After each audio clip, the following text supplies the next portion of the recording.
je le dis parce que je vois que plusieurs personnes ont coupé leur micro. Je vous dis, j'avais pensé faire quelque chose qui soit plutôt interactif. J'avais pas forcément, enfin bien sûr je vais parler, mais je pensais faire quelque chose qui serait quand même basé sur une interaction. Je trouve que c'est plus enrichissant parce que des vidéos tout seul, j'en fais déjà plein. Vous les avez sans doute croisées. Donc je suis pas forcément en recherche de moi parler tout seul pendant 30 ou 40 minutes, mais je pensais prendre un moment où on puisse échanger et j'ai proposé ce thème-là. Mais en tout cas, si vous voulez qu'on puisse échanger, s'interroger ensemble et élaborer des questions, des réponses ensemble, élaborer, construire quelque chose ensemble, hein, puisqu'il y a quand même cette idée de construire quelque chose ensemble, construire une vision de la sagesse ensemble, c'est plutôt ce que j'ai imaginé pour ce moment. Voilà. Alors, bon, en tout cas, je vais faire du coup un petit exposé, si vous le voulez bien. Et puis, vous pouvez, voilà, sentez-vous libre du coup d'intervenir si ce que je dis est pas compréhensible. Voilà, profitez-en, hein, puisque si vous regardez des vidéos sur Internet, vous pouvez pas intervenir. Mais là, vous pouvez me couper la parole, donc profitez-en. Vous pouvez intervenir, vous pouvez dire j'y comprends rien, vous pouvez dire c'est quand même bizarre, je ne serai pas vexé, au contraire. On verra si je peux éclaircir, si je peux amener une précision. Alors donc, cette notion de frontière, c'est vraiment quelque chose qui est essentiel dans le sens que dans notre enseignement, dans cette cosmogonie qui vient d'Enoch, qui vient d'extrêmement loin, on ne saurait pas vraiment dater de quand ça vient, mais il y a vraiment, je vais essayer de parler plus en face de la caméra, je ne sais pas si je vais y arriver, mais alors attendez, si je fais ça, est-ce que ça marche si je fais ça? Ah, je vais faire ça. Il y a cette idée qu'il y a des mondes différents, il y a 7 règnes, et que même à l'intérieur de ces règnes, certains enseignements disent cela, que même à l'intérieur des différents règnes, il y a des espaces différents, avec des possibilités différentes, peut-être avec des défis différents. Donc, c'est vraiment intéressant de pouvoir saisir cette notion de frontière. Nous, évidemment, nous sommes dans le règne des hommes, et à l'intérieur de ce règne des hommes, il y a des spécificités, il y a, je pense, clairement, si on observe, on peut s'apercevoir qu'il y a des espaces différents, avec aussi des défis différents, avec des modes de conscience différents, et je pense que c'est vraiment intéressant d'apprendre à bien se situer dans tout ça. Donc, il y a une frontière qui nous est vraiment chère dans notre tradition, c'est évidemment cette frontière qui a été amenée par les différents prophètes, qui est la frontière entre le sacré et le profane, on peut le dire comme ça. Évidemment, Olivier aurait plutôt dit la frontière entre le monde des hommes et la ronde des archanges. Et il y a cette corde. Et il y a cette corde avec, évidemment, cette possibilité de la poser et de saisir exactement ce qu'on fait en la posant, d'entrer dans la profondeur de cette signification, de cette corde. Pourquoi est-ce qu'on pose une corde? Pourquoi est-ce qu'on ne le fait pas? Énormément d'êtres ne le font pas. Et si on le fait, pourquoi est-ce qu'on le fait? Donc il y a cette frontière. Il y a cette nécessité vraiment importante si on veut pouvoir poser cette frontière dans une réalité. Si on veut pouvoir poser cette corde et que ça ait vraiment un sens profond, il y a cette nécessité de la trouver en nous. Voilà, est-ce qu'on peut trouver cette frontière en nous? Est-ce qu'on pose la corde à l'extérieur et qu'en fait c'est comme quelque chose de... Voilà, on nous a dit de le faire, ça semble être une bonne idée, le maître l'a fait, et du coup je le refais, mais est-ce qu'on peut le trouver à l'intérieur de nous? Est-ce qu'on sentirait à l'intérieur de nous cette impulsion, nous-mêmes, de tracer une frontière? Est-ce qu'on peut la trouver? C'est vraiment une question profonde parce que, en réalité, si on ne le trouve pas en nous, si on ne trouve pas cette frontière à l'intérieur de nous, de fait, elle n'existe pas. C'est que cette corde qu'on pose à l'extérieur, cette frontière qu'on met à l'extérieur, c'est la manifestation de quelque chose d'intérieur. Et je pense que si Olivier a clairement eu cette vision, cette guidance, bien sûr, un monde supérieur l'a guidé dans cela, mais s'il l'a fait dans une réalité, s'il l'a fait de manière vivante, c'est qu'il avait vraiment trouvé à l'intérieur de lui ces 2 espaces qui sont propres à notre règne humain. C'est comme, d'une certaine manière, on pourrait dire les 2 espaces principaux, ils ne sont pas représentés de manière égale en termes de population, en termes de nombre, mais je pense que ce sont les 2 espaces principaux, c'est-à-dire l'espace des hommes qui vivent comme bon leur semble, dans une certaine vision, qu'ils peuvent modeler comme bon leur semble, qu'ils peuvent arranger comme bon leur semble, et ils peuvent inventer des choses là-dedans, ils peuvent inventer énormément de concepts, de visions, ils peuvent inventer des sentiments, ils peuvent s'inventer des modes de vie, et puis il y a, nous, notre courant, notre lignée, qui est spécifiquement, très particulièrement, quelque chose de relié au monde divin. Donc est-ce qu'on a la possibilité en nous de déposer cette corde? Est-ce qu'on a la possibilité en nous de trouver qu'est-ce qui appartient réellement à cet espace intérieur et qu'est-ce qui n'y appartiendra jamais? Donc c'est vraiment une grande direction de notre tradition, c'est de poser cela. Voilà, donc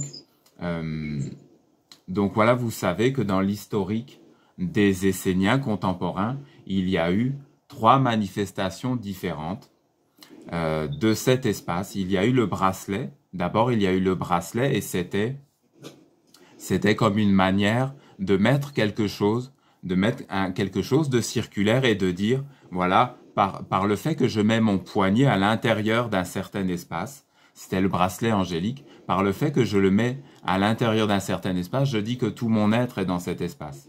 Et ensuite, quand le cercle de la ronde des archanges a été posé quelques années après, c'était la même idée. Et quand les villages ont été créés, les villages existaient déjà, mais ça s'est formalisé progressivement. Quand ces choses ont été créées, il y avait vraiment l'idée d'avoir le monde des hommes et d'avoir le monde des Esséniens.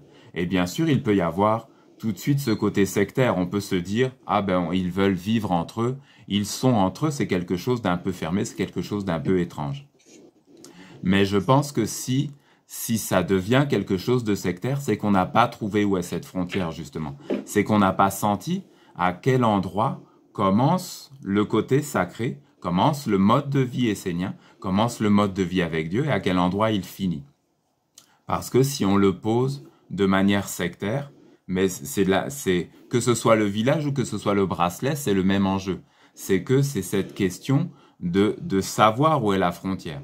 Parce que le côté sectaire, c'est comme le côté dogmatisme, c'est comme le côté fermé, c'est comme le côté d'avoir des certitudes qu'on est incapable de vérifier, qu'on est incapable de sentir. On est juste certain. Donc bien sûr, on ne veut pas poser des frontières de cette manière-là. On veut poser cette frontière spécifique à notre tradition de manière à ce que ce soit une intelligence, que ce soit vraiment quelque chose à l'intérieur qui va être dans un raffinement, dans une subtilité. Et après, c'est tout ce côté, voilà, parce que c'est la vision que j'essaye de transmettre depuis presque 3 ans maintenant, depuis qu'Olivier est parti. J'ai eu cette impulsion qui semble être comme une nécessité de notre tradition, c'est de préciser une de ces frontières spécifiques, une manière vraiment de préciser cette frontière entre le monde des hommes et notre courant de tradition, c'est de dire, mais en fait, c'est pas quelque chose d'abstrait, c'est que le côté du monde des hommes spécifiquement, comment est-ce qu'il se manifeste? C'est qu'il se manifeste par la psychologie. Voilà, c'est ce côté de la psychologie, c'est que tout ce qui appartient à la psychologie, on va en parler un peu plus loin, je vais essayer de développer un peu plus ces choses en apportant un certain point de vue. C'est que ce côté de la psychologie, c'est la vision dans laquelle l'homme est un être subjectif. Voilà. Est-ce que nous sommes des êtres subjectifs ou est-ce que nous sommes reliés à des choses absolues? Voilà, c'est une manière de poser cette frontière. Est-ce que moi, c'est une question que je vous pose parce qu'il faut le trouver en soi. Est-ce qu'on a une manière en soi? Est-ce que vous avez une manière en vous-même de poser le côté subjectif et de se dire, voilà, ça c'est subjectif.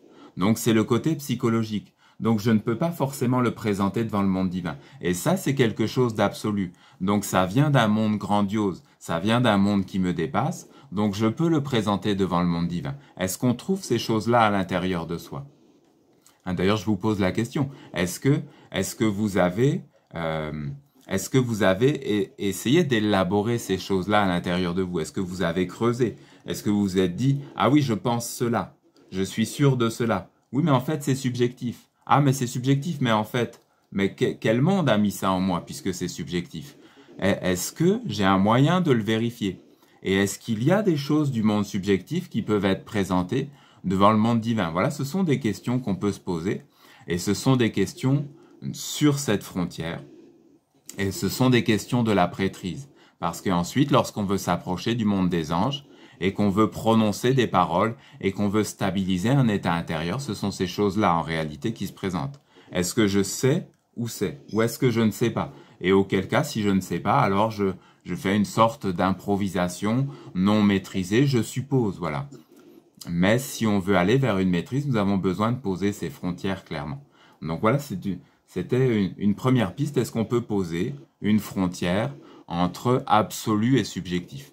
Est-ce qu'on sait où elle est dans notre propre vie intérieure? Voilà, donc il y a cette manière de regarder. Moi, personnellement, je peux apporter une petite réflexion. Bien sûr.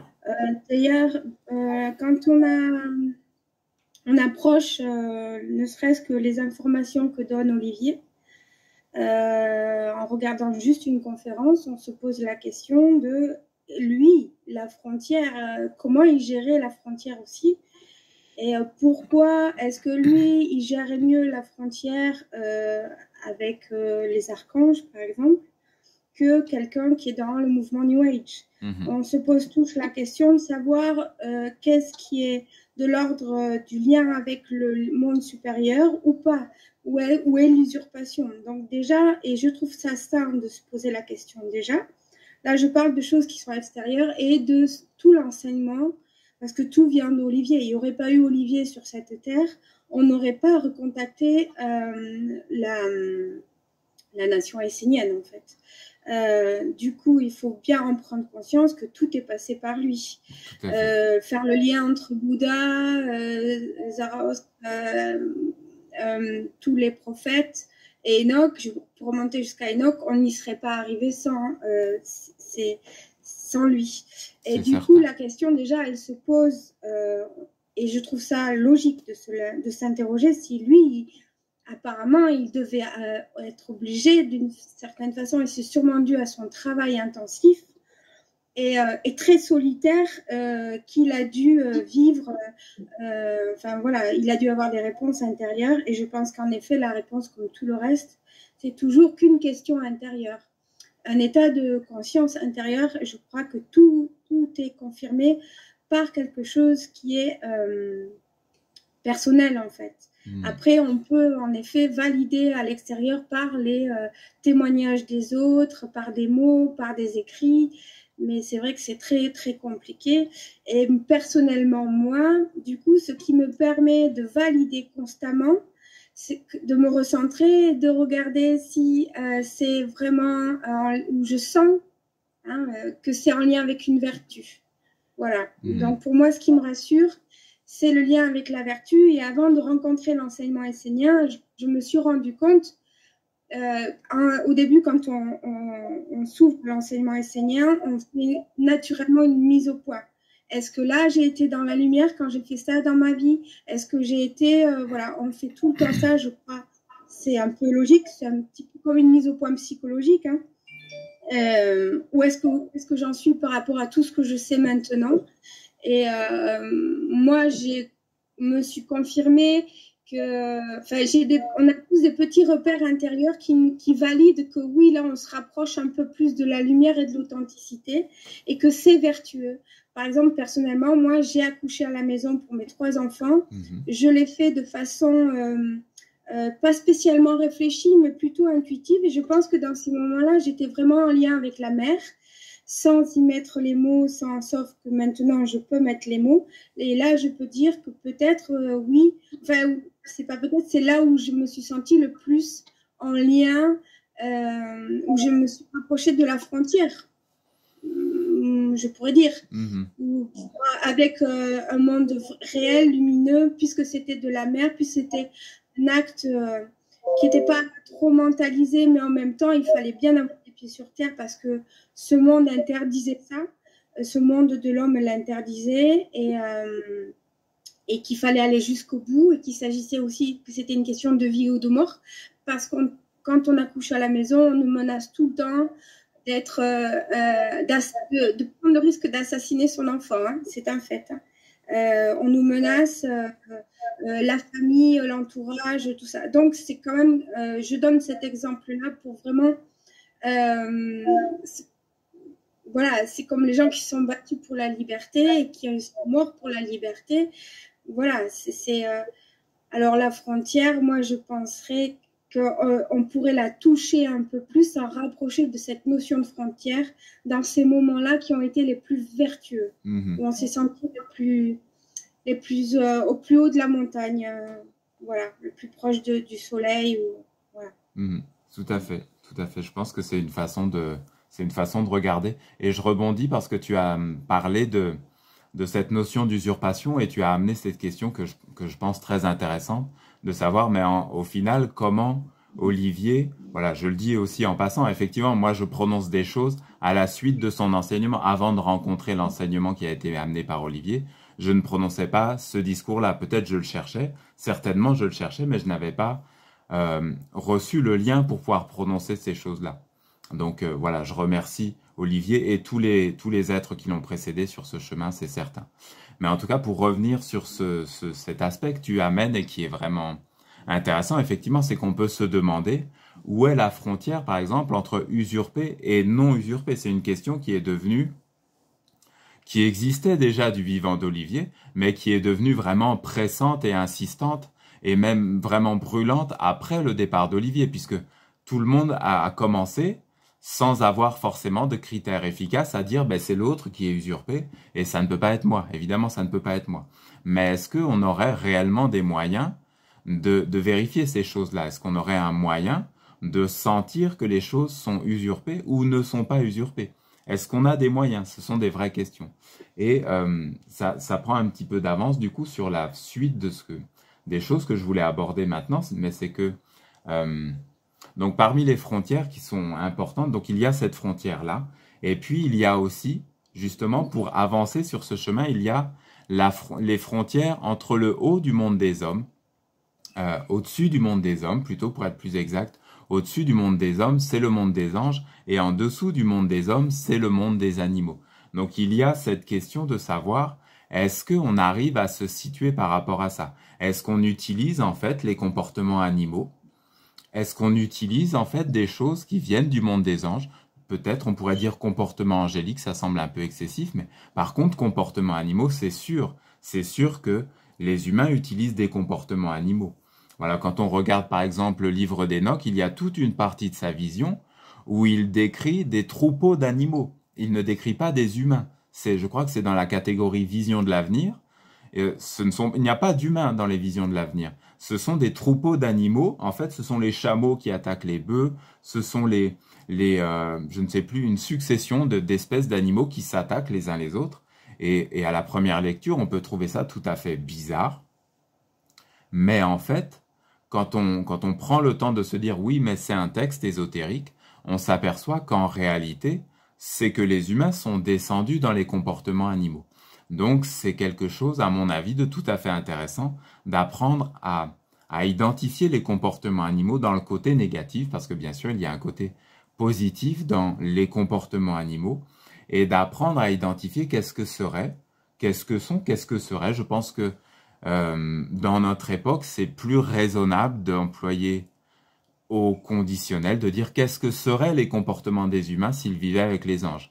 Ces choses ont existé vraisemblablement, peut-être nous les touchons par moments, voilà, dans ce que tu décris, Émilie, je pense qu'effectivement on peut toucher des choses vraiment d'une participation à un monde supérieur, d'un contact avec la mer dans des moments très particuliers, vraiment extrêmes, vraiment intenses de notre vie, mais la plupart du temps, on est plus proche des comportements animaux. Je pense qu'il faut Alors, moi, je voulais te couper, oui. Gaëtan, puisque tu nous autorises.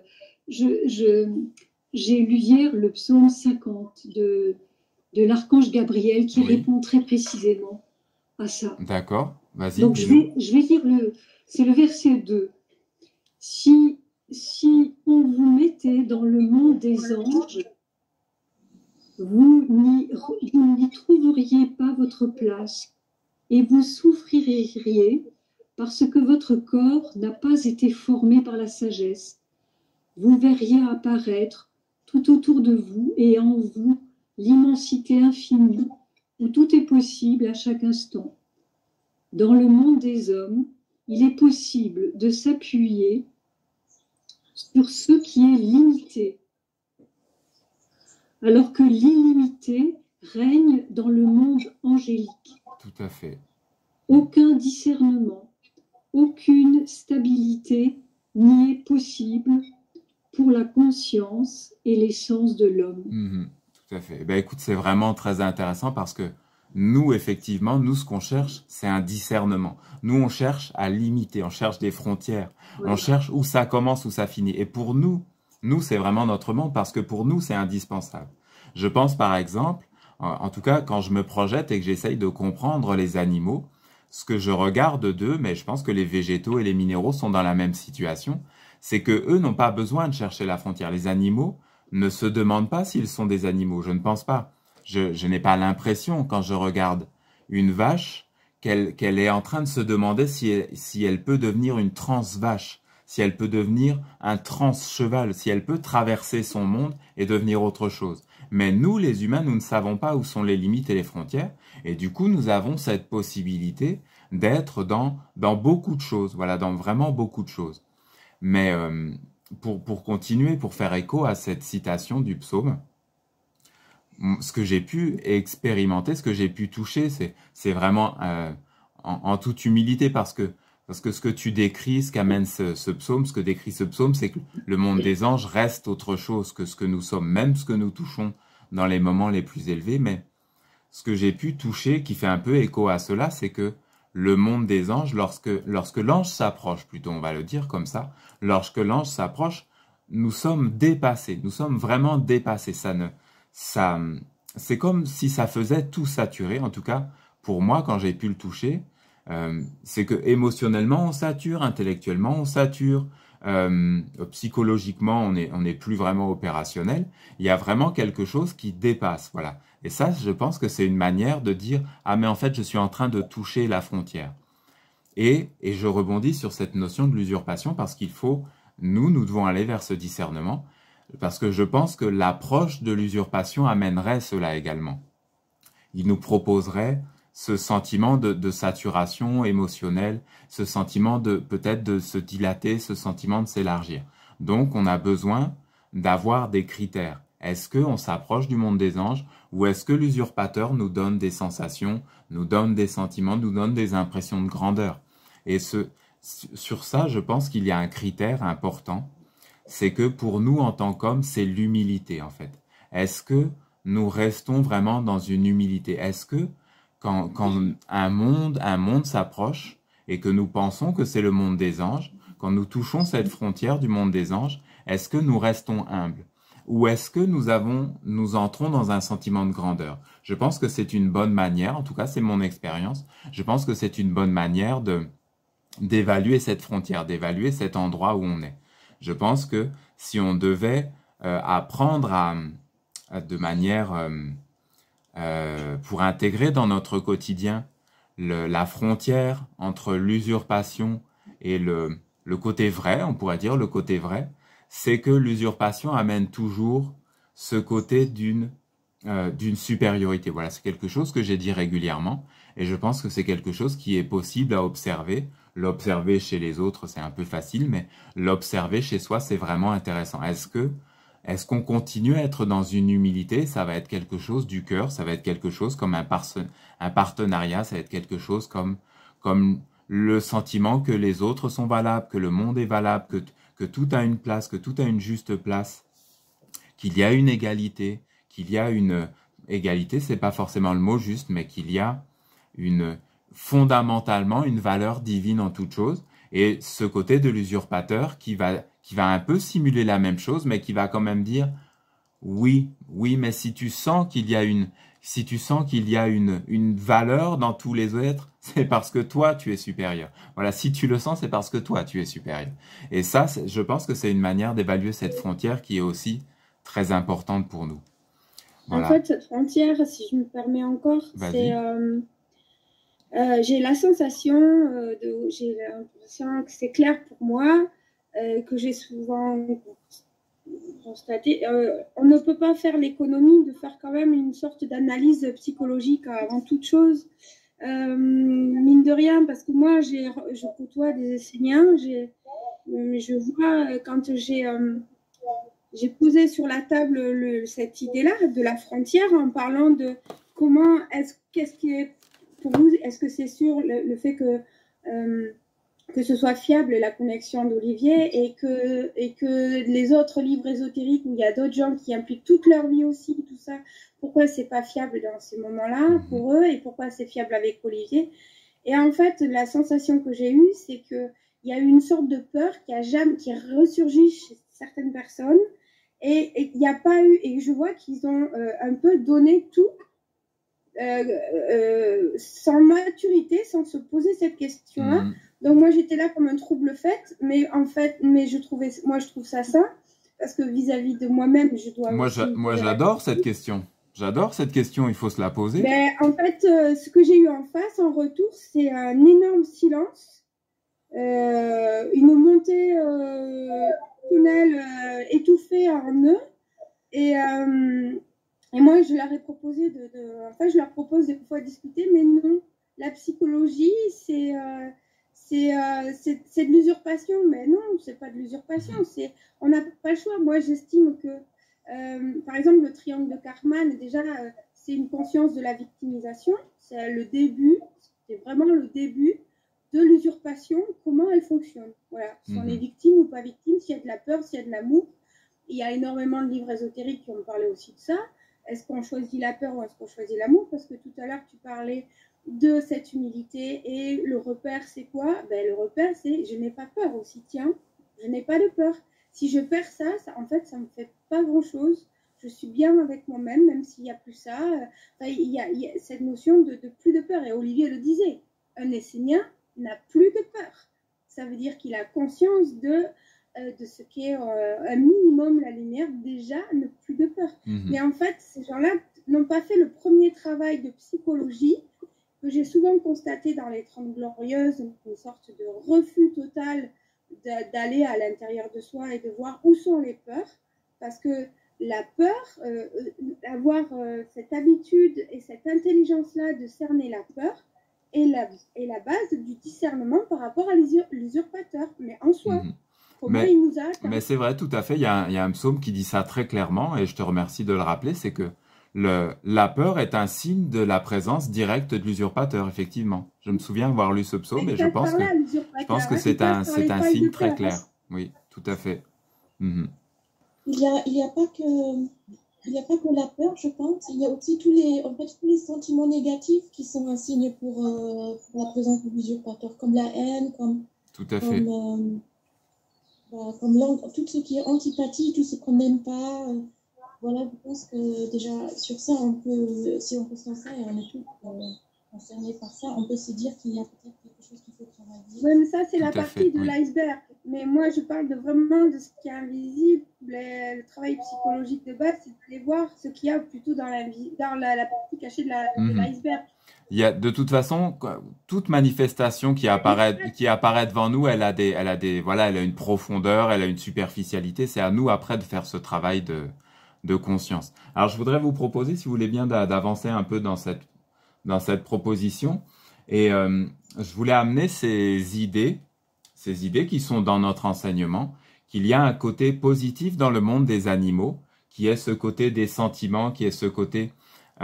c'est toujours dans cette manière de est-ce que je participe au monde des animaux ou est-ce que j'y participe parce qu'en fait je reconnais qu'il y a quelque chose de positif là-dedans et est-ce que à telle partie du monde des animaux je ne veux pas participer parce que je reconnais qu'il y a quelque chose de profondément négatif qui détruit ma propre participation par exemple au monde des hommes et qui détruit la possibilité de s'élever vers le monde des anges. Donc voilà, toujours dans cette réflexion. Je pense que c'est important d'identifier le côté positif du monde des animaux, le côté positif du monde des anges, le côté négatif du monde des animaux, le côté négatif du monde des anges, parce que le monde des anges a également un côté négatif pour nous. En tant qu'humains, il y a un côté qui est connu, en en tout cas qui théoriquement est connu, c'est le côté des anges déchus. Mais je pense que ce côté des anges déchus, même si nous avons connaissance du terme, disons de cette expression ange déchu, nous n'avons pas forcément trouvé à quel endroit c'est concrètement dans notre vie. Parce que ces choses participent à notre quotidien en réalité. Donc pour revenir sur le côté positif des animaux, je pense qu'il y a tout ce côté des sentiments. Certains animaux, bien sûr, il y a une grande diversité dans le monde animal. Il y a ce côté de la vie avec la mer. Je pense que les animaux nous montrent ce côté de la vie avec la mer et que c'est pour nous une guidance de se dire, mais en fait, comment eux, est-ce qu'ils font, comment est-ce qu'ils touchent la terre, comment est-ce qu'ils sont dans une confiance, comment est-ce qu'ils sont dans une participation avec la mer, comment est-ce qu'ils le font, comment est-ce que moi-même je pourrais le faire en m'inspirant d'eux. Parce qu'il y a cet enseignement qui est partout dans le monde, cet enseignement universel, et dans le règne des animaux, il y a une partie de l'enseignement de notre tradition, une partie de la religion universelle qui est là. Il y a une partie de cet enseignement universel qui est chez les plantes. Et il y a une partie de l'enseignement universel qui est chez les pierres. Et on peut dire ça pour les 7 règnes. Mais est-ce qu'on le voit? Est-ce qu'on le trouve? Est-ce qu'on le cherche en soi? Parce que au final, l'enjeu principal, c'est de le trouver en soi. Et l'autre aspect, qui a un côté négatif et qui a un côté positif, c'est la conscience de groupe. Et je pense à cela parce qu'il y a eu Olivier, quand il était présent, par exemple, il amenait toujours cette idée, c'est quelque chose qui était important pour lui, que les Esséniens fonctionnent comme une unité, que les Esséniens fonctionnent comme un groupe. Et dans certains psaumes, on trouve cette idée extrêmement forte qui semble s'opposer à l'idée d'individualité. Et je pense que en réalité, les deux sont possibles, mais c'est vraiment quelque chose de subtil. Est-ce qu'on peut trouver en nous le côté de la conscience de groupe, voir comment les animaux peuvent être ensemble, sans recherche d'individualité, et comme ils peuvent être dans un bonheur de cet ensemble, dans un bonheur de cette participation d'être 100, d'être 1000, certains troupeaux, certains des bancs de poissons, certains comme ça, on les voit bouger ensemble, on les voit dans une unité. C'est tout à fait intéressant. Les Esséniens, en partie, cherchent cela. Quand on lance un rituel, quand on lance un chant, on cherche à activer cette force-là spécifique qui est extrêmement présente dans le monde animal. Est-ce qu'on peut la trouver en nous ou est-ce qu'on veut forcément s'individualiser? Et on pourrait dire exactement l'inverse. Est-ce qu'on trouve en nous le côté de ne pas se faire absorber par le groupe, le côté de ne pas aller dans ce côté animal? Donc ça, c'est exact. C'est à nouveau tout un discernement. C'est de voir le bon partout où il est, voir le mauvais partout où il est et de faire ce grand tri. Alors ça, c'était le côté positif du monde animal. Et il y a le côté négatif. Je voudrais amener quelques paroles sur cela. Parce que je pense que ce côté négatif du monde animal est très développé. Nous y sommes extrêmement habitués. Il a structuré nos sociétés, une bonne partie de nos sociétés. Voilà, puisque comme je le disais, comme le montre Enoch dans cette vision, les humains sont descendus dans le règne animal. Donc, moi je vous laisse compléter si vous voulez, j'ai mis quelques pistes de réflexion, mais ce côté négatif du monde animal, je pense que dans nos sociétés humaines, il se manifeste par la compétition, la concurrence, les rapports dominant-dominé, par cette situation systématique de survie. Parce que les animaux, ils sont là-dedans. Ils font leur façon de vivre, elle est tournée vers la vie de leur corps, massivement. Ils ne sont pas forcément... Le castor, par exemple, est un constructeur, mais on voit que ces constructions sont quand même beaucoup plus limitées que les constructions de l'homme. L'homme s'élève tout de suite vers quelque chose. L'homme, même le moins développé des hommes, il a quand même tendance à sortir du côté de la survie et à avoir une idée. Chez certaines personnes, c'est très peu. Mais de plus en plus dans notre époque, le côté d'avoir des idées et de s'élever vers autre chose que la survie se développe vraiment fortement. Dans un monde illusoire, c'est certain, mais se développe. Alors, est-ce que vous, ça vous parle? Est-ce que vous auriez cette vision de comment le monde animal est rentré dans les comportements humains? Est-ce que vous le voyez, c'est quelque chose qui vous parle? Comment l'animal est rentré dans le comportement humain? Oui, comment le côté négatif du monde animal est rentré dans notre règne humain. Ou plutôt, d'une certaine manière, c'est l'inverse. Comment les humains ont adopté les comportements animaux, en fin de compte? Le fait que quand les femmes sont conditionnées à procréer.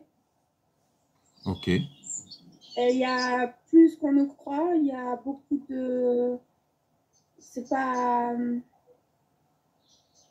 Il y a des conditionnements qui font que beaucoup de femmes ont des enfants alors je crois qu'elles n'ont pas spécialement envie d'en avoir, en tout cas de la façon au Oui, moment comme où c'est dit. tu le vois comme le côté de pérennisation de l'espèce qui est comme automatique en fait, qui est indépendant En fait, d'une individualité. on appelle ça le cerveau reptilien. C'est répondre à la procréation, à la limite du territoire et à la nourriture. Tout à fait, oui, ce C'est sont des le choses qui ont cerveau été dites reptilien comme ça également, oui. dont nous sommes dotés aussi. Et quand on est dans la peur, en fait, c'est que le cerveau reptilien qui fonctionne, qui domine, et on oublie, nos cerveaux humains, en fait. Donc, ça fait la peur de manquer d'argent, ça fait la peur de perdre sa maison, et puis de ne plus pouvoir avoir de rapport sexuel alors qu'on a déjà procréé. Mais bon, je sais pas, tout ça, ces trois critères-là qui sont en lien physiquement, hein, les plus organes que les animaux. Ok. Voilà. Après, il y a des espèces qui sont un peu différentes, comme les dauphins que je considère plus. Bien Les sûr, chevaux. oui, bien sûr. Oui, le règne animal est extrêmement diversifié, c'est clair. Alors, dans la continuité de ça, je voulais vous dire quelques mots sur, par exemple, la manière dont le monde des anges peut intervenir dans le règne humain. Ce sont des choses très, très peu développées, à contrario.